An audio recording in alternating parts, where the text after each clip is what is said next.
Welcome to the 205th video on my channel where I'm building my own digital assistant named Shane, like Jarvis from the Iron Man movies and comics. This is part 4 of a series where I'm building my own dividend tracker or my own dividend app.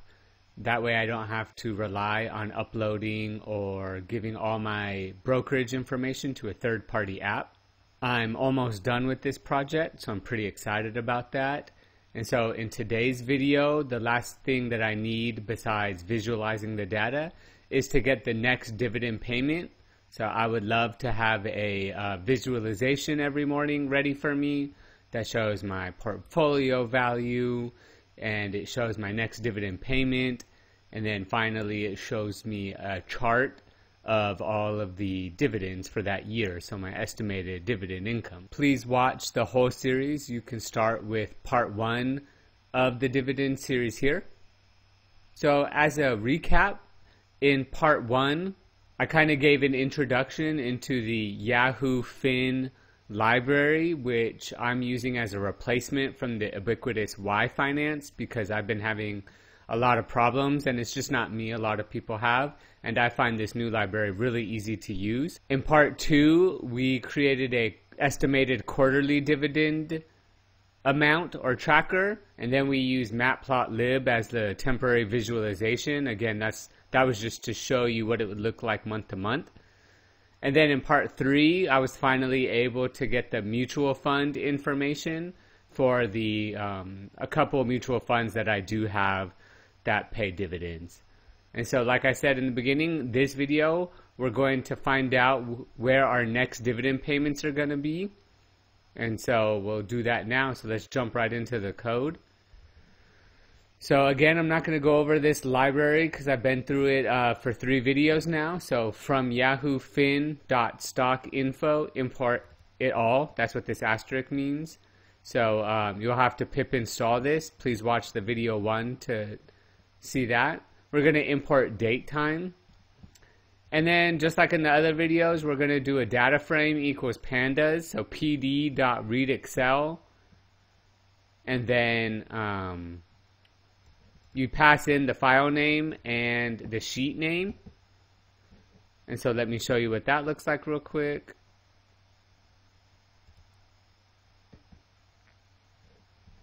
And all it is 2 columns, symbol and amount, and then it has all the stock symbols. These are not recommendations. I have bought many of these a long time ago. For the sake of this video, we'll say that we have 1 share in all of them, and we do have some non-dividend paying stocks like this one, Coinbase. We have some mutual funds like this one, and this one. And then we have some non-dividend that aren't really stocks at all, GLD. And we have one, Lumen, who has suspended its dividend. And I'll show you why that's all important. So for index and row, so this is how you iterate through a data frame. For index row in dataframe.iterRows, we're going to try the symbol equals row symbol, which is the first column that had all the symbols. Data equals get quote data. You're going to pass it the symbol. So for that first row, it was Apple. That was the very first row. The date is going to be the data and then the dividend date. Now I've printed what you get from this, the JSON, in the other videos. So just know that there's a key called dividend date and the value is the date of your next dividend. So why this is important though, that the way the JSON reads, and this is how your own brokerage account will work, is you have today and then you have the next dividend dates or the previous dividend dates. So the ones who have not gone ex-dividend yet, which means the company hasn't announced when it pays the next dividend, will not have a forward dividend date. It'll still be in the past. And so what we're going to do is just find the one that's next, so the closest to today that's in the future. Then we're going to change it into a date time stamp. And so when it comes out of this JSON right here, it's a string. So we're going to say the dividend date equals date time dot from timestamp and then we're going to pass it this date. So now it is a date time object. And the reason why I need to do that, and you'll need to check your own brokerage account, but in Fidelity, the date that I get from this JSON and the day it actually shows up in my Fidelity is 1 day difference. So I have to add 1 day. And to add 1 day, you do this. The next day equals dividend date plus the date time dot time delta. So it's figuring out the delta between this dividend date, and then you're adding days 1. If you want to add 30 days, you just type in 30. And that's how you add. And I believe if you want to subtract, you just subtract right there, a -1. All right, so right now, let's say this was 30 April. I want to add 1 date. So this, whatever this will be, is 1 May. Then you change it into a normal date. So where it doesn't have hours and seconds and degrees.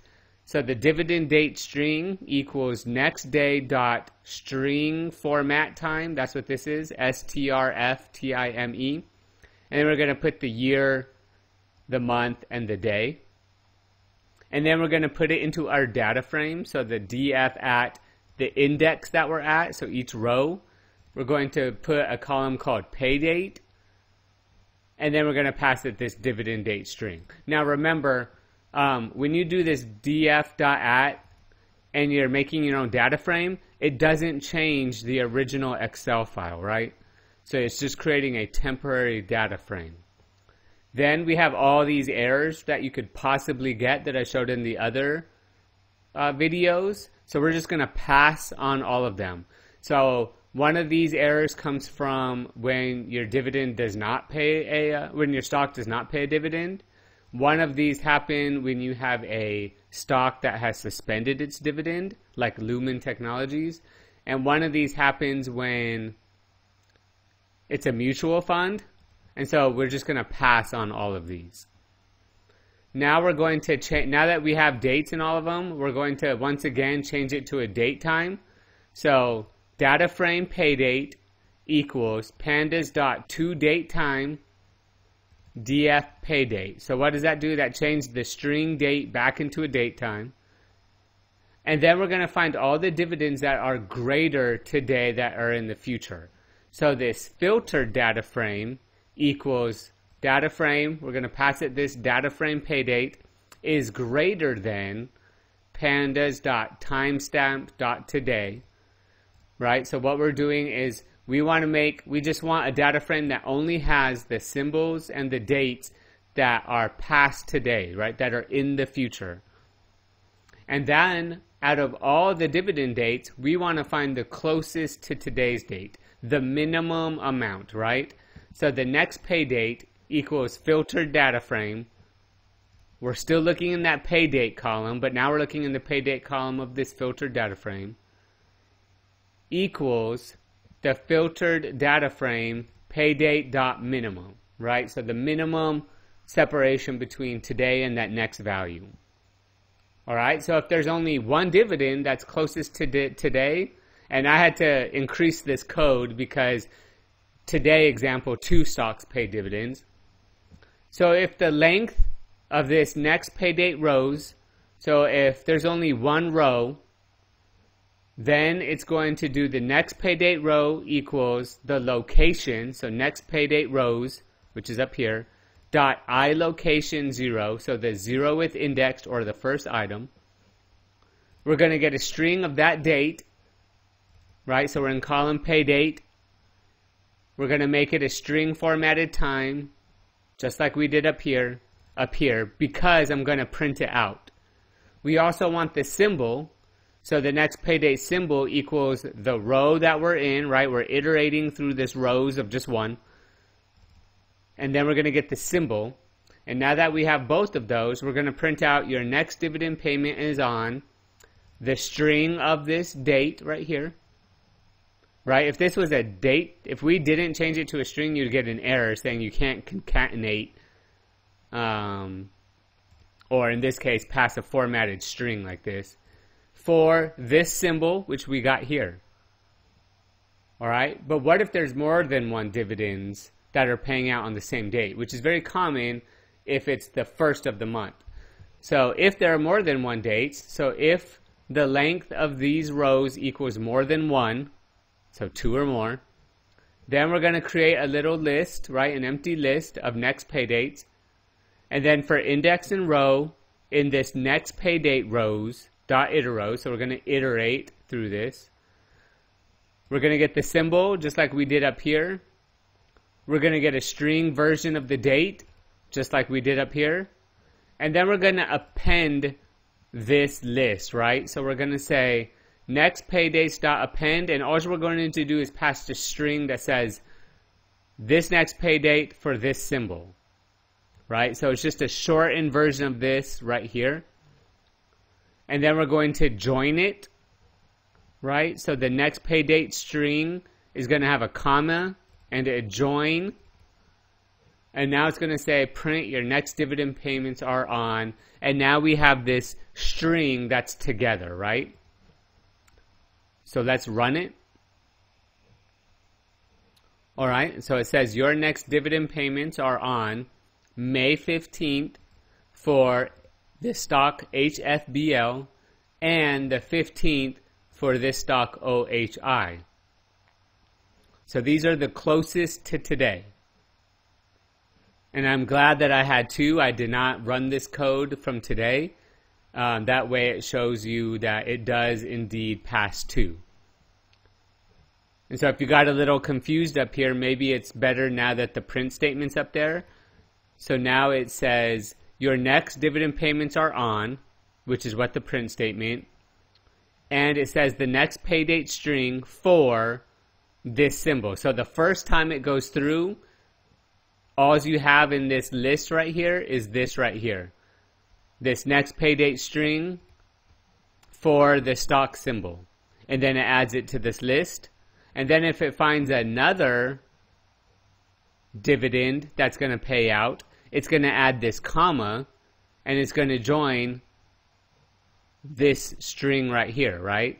So if I had 3 stocks, you would see a comma right here and then this statement for the next stock symbol. And if there was another one, comma, etc.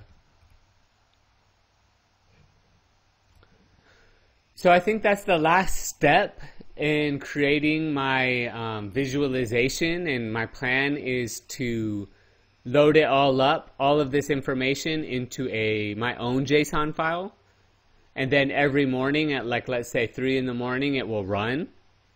And then when I wake up in the morning, I'll just run a website and it'll give me my own little website that shows all my morning stock information.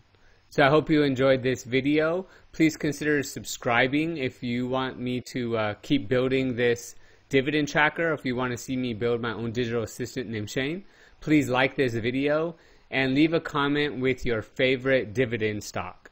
And thanks for watching. Goodbye, world.